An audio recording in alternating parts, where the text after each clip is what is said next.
Dan tentu saja untuk para ASN anggota Korpri yang berbahagia, yang saya cintai, saya sayangi, dirahmati dan dimuliakan Allah Subhanahu wa taala. Semoga selalu sehat, selalu berbahagia, tidak kurang suatu apapun, dikaruniai rezeki yang berkah. Kalau sudah menikah, punya suami yang solih dan istri yang solihah. Kalau sudah punya anak, putra-putrinya juga solih-solihah. Kalau meninggal nanti diambil dalam keadaan husnul khotimah. Dan kalau dilihat wajahnya cerah, pasti sudah nggak punya tanggungan di BRI, BNI, BCA, dan di Bank Mantap. Pasti sudah kelihatan lunas semuanya. Amin. Kalau kita mencermati hari ini, kawan-kawan semuanya, anggota Korpri, saya ingin menyampaikan ringkas. Kalau teman-teman aktif di Korpri masing-masing. Korpri itu unitnya ada di pusat. Saya, Pak Bima, Bu Rini, teman-teman itu pengurus Korpri pusat. Kemudian Korpri kementerian lembaga, tempat teman-teman bekerja. Korpri provinsi dan Korpri kabupaten kota. Lingkupnya seperti itu. Nah, program kita, program Korpri, yang besar ada 4. Nah, yang topik hari ini yang sangat concern dengan kita semua itu yang nomor 4. Bagaimana para ASN itu sejahtera. Di luar itu ada program yang lain sejalan dengan yang dilakukan oleh Pak Presiden, Pak Jokowi, Pak Menpan, Pak Mendagri, bagaimana agar pelayanan publik kita meningkat. Dan pintu pentingnya adalah digitalisasi. Tadi Pak Suhajar sudah menyinggung panjang di situ. Saya tidak akan mengulang. Yang kedua, bagaimana agar ideologi negara dan karakter para ASN itu tumbuh semakin kuat. Jadi ASN kita itu kalau kita ibaratkan jangan menjadi generasi tomat, generasi mentimun, tapi generasi yang sangat kokoh kuat sebagaimana durian maupun kelapa. Kelapa itu dibentur-benturkan, dirobek-robek, dibelah-belah pun nggak apa-apa. Nanti keluar hasilnya, santannya keluar kelapanya. Tidak seperti tomat mentimun, ketabrak sedikit sudah hancur. Nah, kemudian karakter ASN itu seperti apa? Yang agile, yang lincah, yang tangguh, tidak mudah menyerah. Nah, ini yang terus didorong oleh Korpri.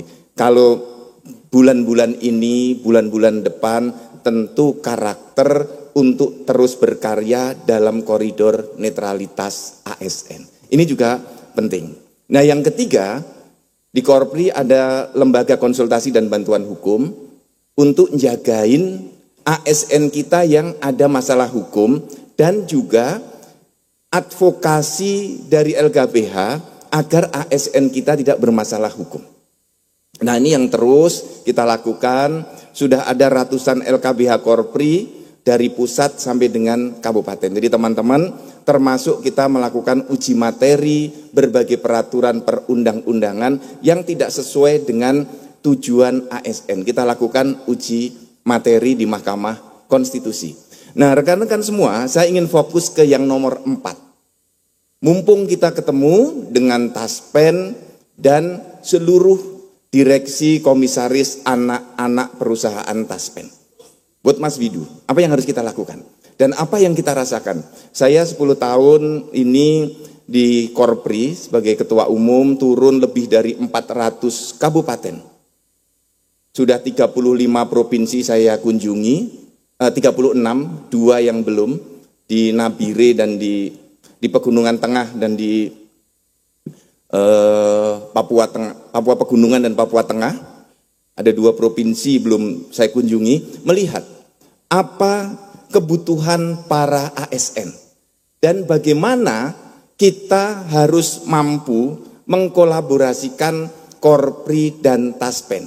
Jadi semangatnya Bapak dan Ibu rekan-rekan, Taspen itu harus dikenal oleh para ASN dan dikenang oleh para pensiunan.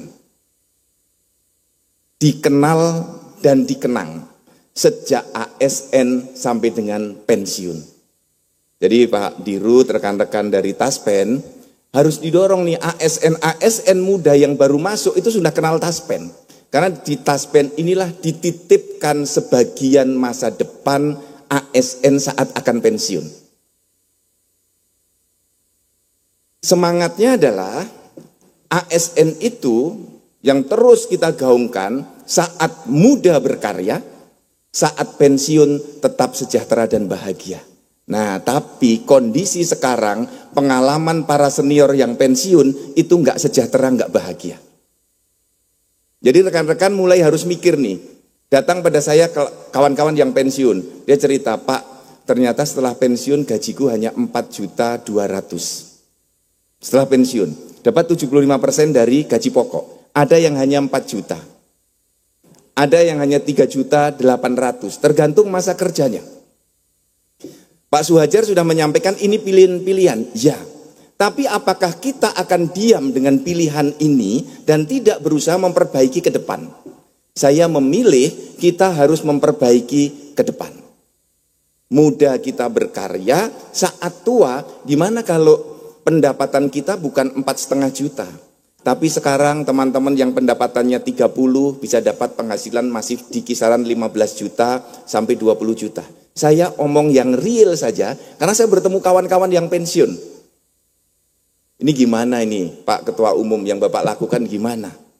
Nah, tolok ukurnya agar kita sejahtera, itu United Nations Development Program itu ngomong begini. Orang sejahtera, tolok ukurnya satu, badannya sehat. Yang kedua, otaknya cerdas, pendidikannya tinggi, S1, S2, S3. Tolok ukur yang ketiga, dompetnya tebal. Lah kalau sudah pensiun terima 4 juta pasti dompetnya nggak tebal. Jadi setelah bekerja lama pensiun justru menjadi nggak sejahtera. Ini keluar dari standar yang kita cita-citakan. Taspen diadakan untuk dari muda berkarya terus sejahtera sampai pensiun pun tetap sejahtera. Nah, bagaimana kita mendesain ini? Boleh Bapak dan Ibu tepuk tangan dulu nih. Jadi kita mikir bareng-bareng. Para ASN mikir gimana caranya biar sejahtera nanti saat pensiun. Tadi saya tanya Mas Bima. Pak Bima ini kepala BKN 10 tahun, ya, sekarang jadi komisaris di Taspen, wakil ketua umum Korpri, banyak memperjuangkan dari si penghasilan ASN. Saya tanya, kalau pensiun terimanya berapa? Senior-senior eselon 1 kira-kira 4,5 juta.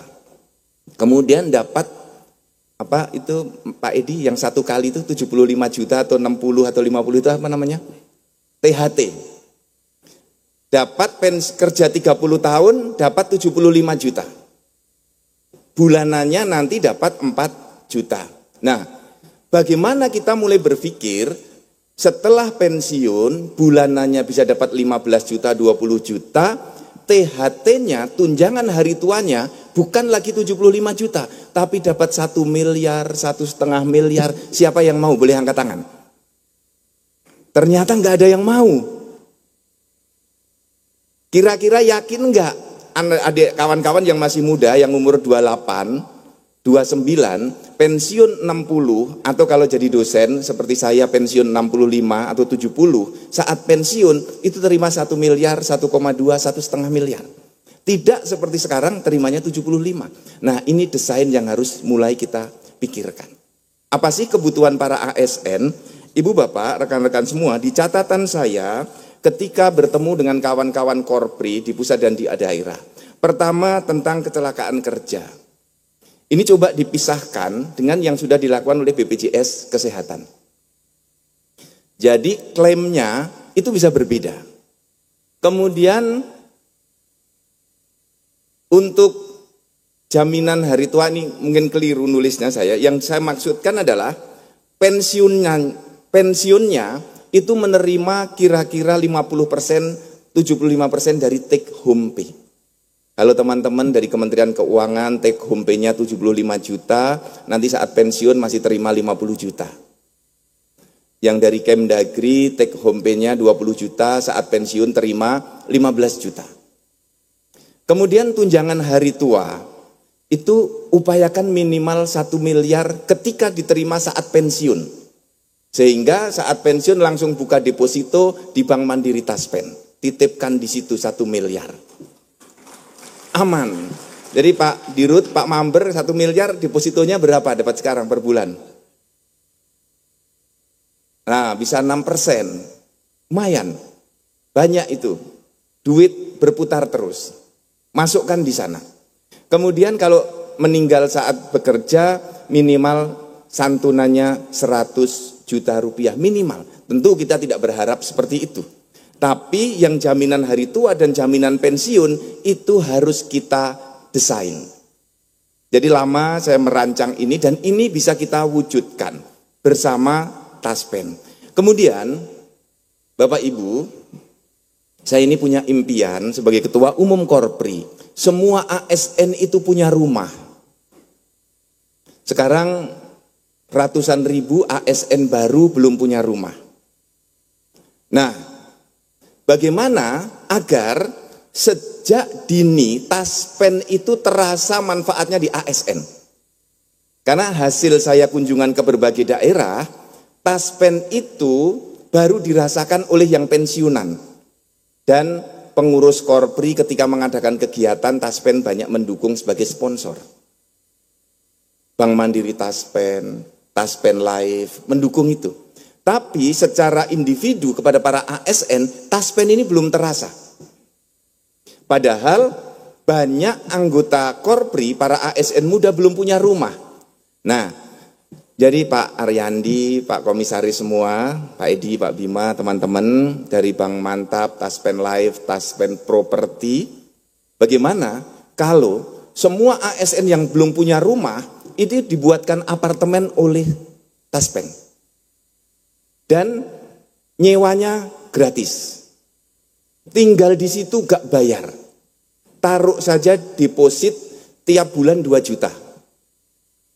Taruh aja di situ. Tiap bulan 2 juta, nanti setelah 60 bulan, kira-kira 5 tahun, duitnya dikembalikan kepada ASN tadi, dia harus keluar dari apartemen untuk beli rumah. Dengan uang muka, uang yang didepositkan tadi. Jadi kalau sekarang datang pada saya minta Korpri memperjuangkan perumahan bagi para ASN. Oke, saya ke BTN mulai membuka ruang.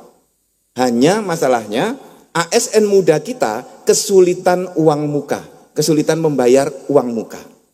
Kalau mau kredit bank, uang mukanya nanti nyicil untuk uang muka dan nyicil untuk cicilan rumah, 2 kali nyicil, berat, habis gajinya.